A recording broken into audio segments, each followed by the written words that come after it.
Hey everyone, how you doing today? We got Jonathan Twomley with me today, and episode number 2 is something that he and I we're kind of struggling with, folks. We're going to let you inside the inner sanctum and let you know that we have bad days, we have stress, and that is, you know what? We have both chosen an industry to invest in, do our homework in, and it is really, really, really, really, really, really, really hard to find deals today. So, Jonathan, you know, it's tough out there. How do we stay motivated? How do we tell our students to stay motivated? Because again, we are conservative investors who talk about doing the work, but man, hard to find deals today. Yeah, it is. It's tough to find any deals right Mhm. now, but it is especially tough to find any deal that has any kind of uh, like baked in value, Mhm. right? Anything where you're looking like my whole bent, I'm a value investor, Right. right? So I want to buy something at a discount that makes my chances of losing money really slim. Yep. And the market right now, that just doesn't exist, Yeah. right? Yeah. Uh, because people are over. There's so much interest in real estate right now. People are overpaying for stuff. They're basically, you know, their cash flow is way down, right? I mean, cash flow isn't down, but people are paying so much for assets that their yields are way down. Yep. They're not making money off cash flow. They basically have real estate has kind of turned into an appreciation play Hmm. all over. And you're seeing people trading in and out of properties. You're seeing properties trading for the third, fourth, fifth time in the cycle as everyone's flipping it to the next person after 2 years. I hear the story constantly. We intended to do a 10-year hold. We're selling after two because we've already hit our number, Yeah. right? And and behind that is too, like, we kind of feel like we better sell now because we Yeah. don't know where things are going to be in 10 years. Yeah. But um, because of that, it means that there's really no value in the market. There's people are so it's very, very difficult to find deals that are exciting, at least in for existing product. I Mhm. think probably the money to be made right now is in development, Yeah. uh, because there's you still, but you take a lot of development risk, right? This is not an easy thing to pull off, and it's not. A lot of people who got hurt the last time around were people who reached the same conclusion at the top, but they didn't have any development background, Hmm. and they really got their heads handed to them when the Yeah. crash came. Yeah. But so it's hard to stay motivated when you're looking at deal after deal after deal, Hmm. and uh, and it just, none of it makes sense, and that somebody's going to overpay. Like, I have a great example of this. I looked at a deal last week that was a deal in Connecticut. The owner was asking 90,000 a door for this asset, Hmm. and I dug into the numbers and discovered that that valuation, they claimed it was like a 6.5 cap or something, which is decent, right, in Hmm. this market. So I dug into the numbers and found that this valuation was based on not understanding how taxes are reassessed in Connecticut, Hmm. right? And when you went and you figured out what the post sale property tax was going to be, it was actually more than double what the existing property tax was, Yeah. right? Based on how it would be reassessed after sale.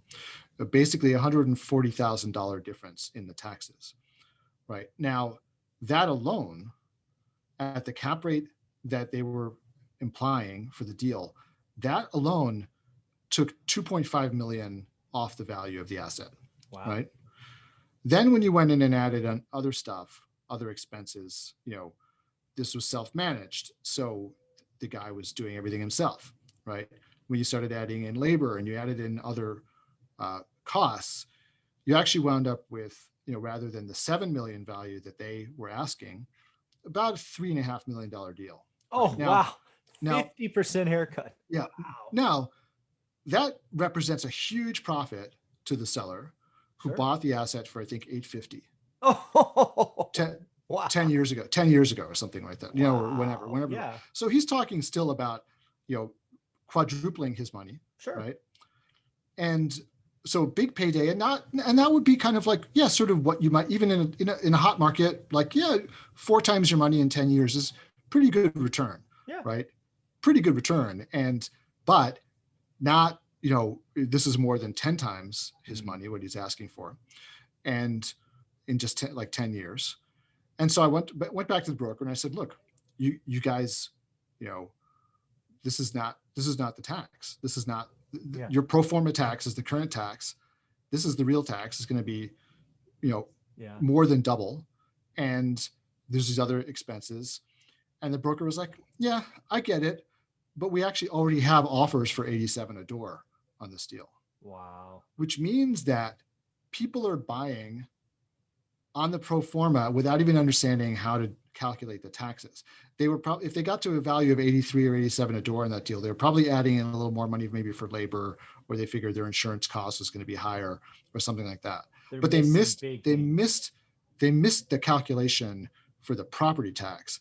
And if people are out there buying deals who have $7 million to spend on a deal, who can't even figure out how to value the property tax after the sale, that the market has just gotten nuts, right? And so here's the problem, right? I feel you, and I have the same problem in single family, right? For the last 9 months, I've been sent deals by wholesalers, right? It's on market, impossible. There's no inventory. There's no magic there. But I've been getting deals from wholesalers. I probably looked at 100 deals, certainly 80, but it might be 100 by now. And every deal I get is sort of at what I call the ARV, right? It's at the after repair value. I'm like, right. Even if I held this as a rental, this doesn't make sense, right? I have lots of exit strategies. I'm like, what are you guys thinking? And the 3 or 4, 75% of the time that I have followed up, they all sold. There's stupid money out there right now. And most importantly, there's a lot of more naive people coming in. And all I got to tell you is I've been here before, right? I felt this exact way in late 2006, maybe early 2007. I only had 7 units at the time. And I'm like, I want an 8th, right? I'm working, I've saved up, I got a reserve. I'm like, I got to buy my 8th. And I just like, no deals. I'm like, I don't want to buy another alligator and freaking negative cash flow and all of this. And I made offers and offers and offers and offers. And, finally we ended up selling because the prices got stupid. And then we moved into multifamily. But what happens is that runs longer, right? From when we started selling to when ultimately it blew up it was like 18 months to 24 months, because real estate's not the stock market, right? The asset changes. People do have reserves. They can limp through. The tax assessment doesn't come right away, right? People don't realize they made a mistake for 4 or 5 months. And then they get the reassessment and like, oh my God, I got to cut a check for $25,000. I don't have it. It's tough to be good at what we do because we know the value is not there, but we're looking at a horizon that goes, damn it, I might not do a deal till 2023. That's rough.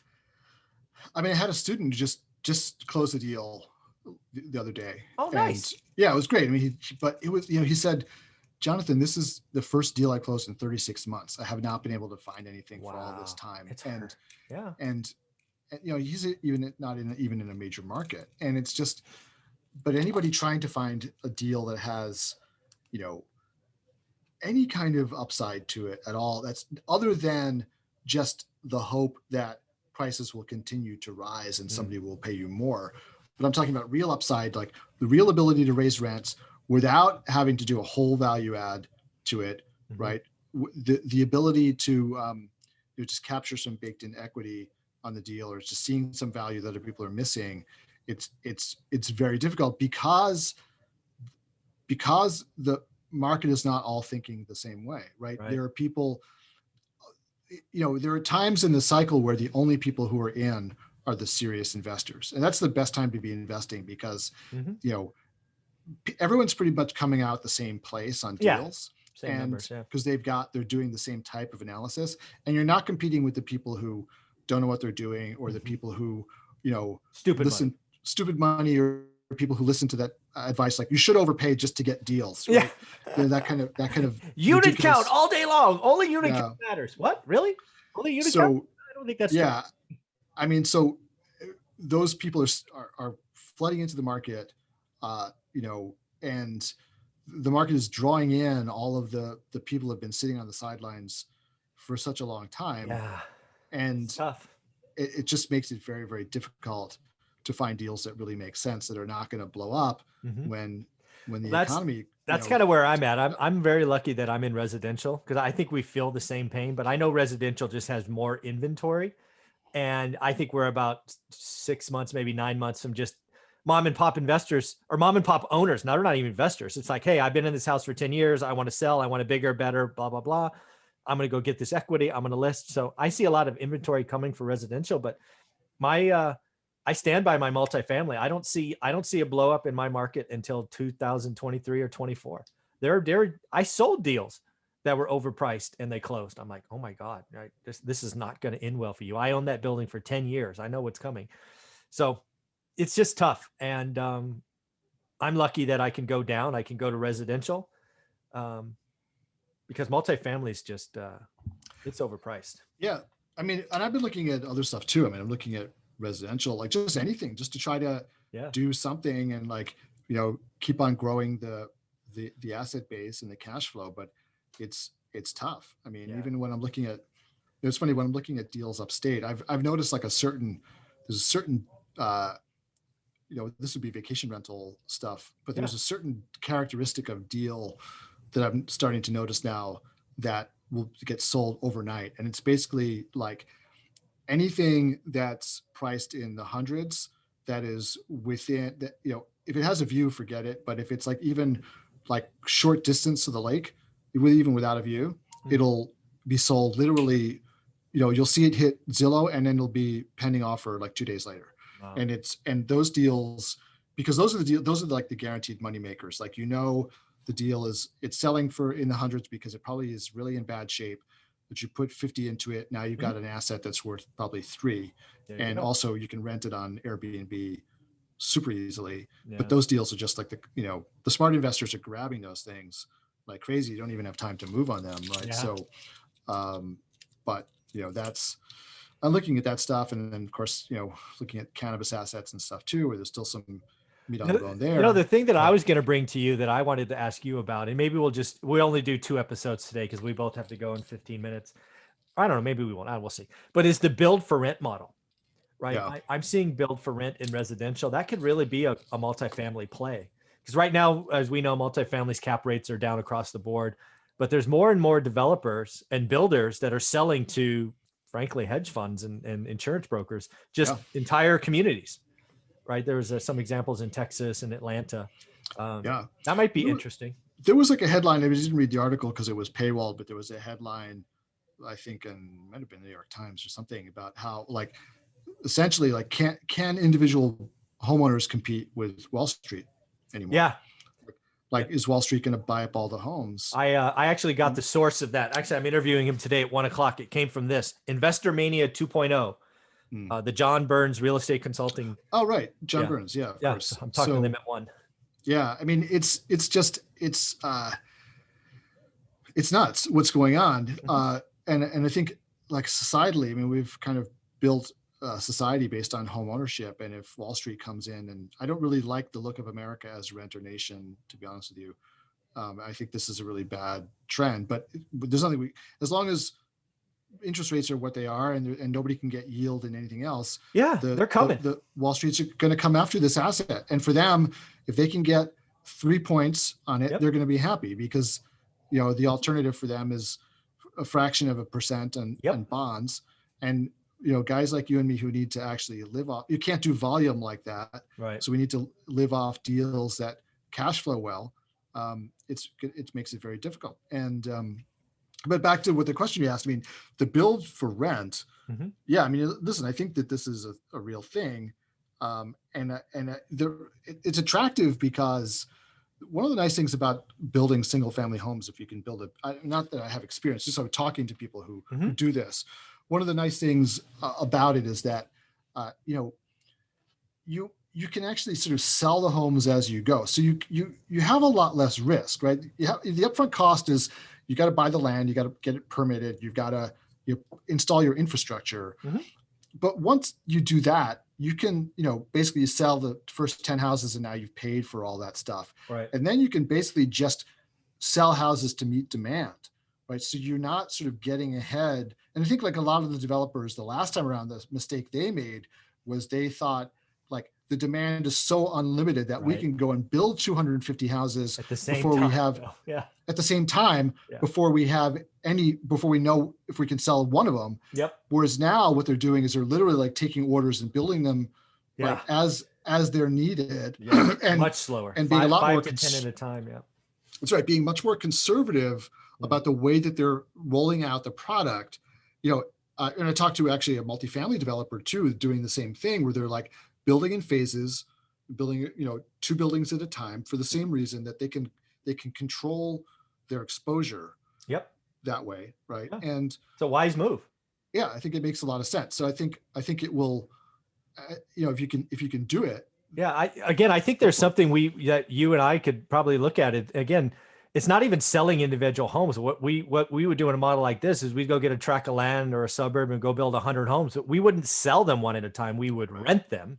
Right. We have a property management firm service them until they're full. Then we would say, hey, who wants 130 fully rented units on one street? So easy management. Right. And they'd be like brand new homes. Brand new. So that would be an easy sell to a hedge fund. Yeah. Right. To say, here's 100. It's not like, a portfolio that someone has assembled that's like, all over the place. Yeah. Spread out over a 50-mile radius, right? This is just one street or one, sort of subdevelopment. Yeah. I mean, there's an example in Texas. I should probably go back and find the article. It's a couple weeks old, so it might be hard, but a builder did this as a test. I think it was 137 homes. They estimated they would have made 20 points if they sold them individually because costs would have been higher, right? All the specials and all of that would have taken 4 months longer, right, to build them out. So not only cost more, but longer. They ended up renting them all out, sold it to a hedge fund. They ended up making 50% on their money. Wow. So I put out a video going, well, if that's true, why don't they rinse and repeat, right? Are they ever going to build a new affordable home? I mean, right? If they can make 50% versus 20, renter nation, here we come, right? Yeah, seriously. I mean, but of course, for the hedge funds, though, selling off the homes is a possible exit too, right? For them at some point, they may decide like, buy by the foot, sell by the inch. Yeah. Yeah. They may decide that it makes more sense for them to sell them. Of course. So, and they can keep the management, or they can, there's all sorts of things that they can do. Absolutely. With those once they've got them. So, interesting play for sure. Yeah. Well, you know what? We're going to sneak in episode number 3 because I want to talk about this one separately. And that is people being sold a dream. But let's get to episode number 3. Thanks, Jonathan. Sure.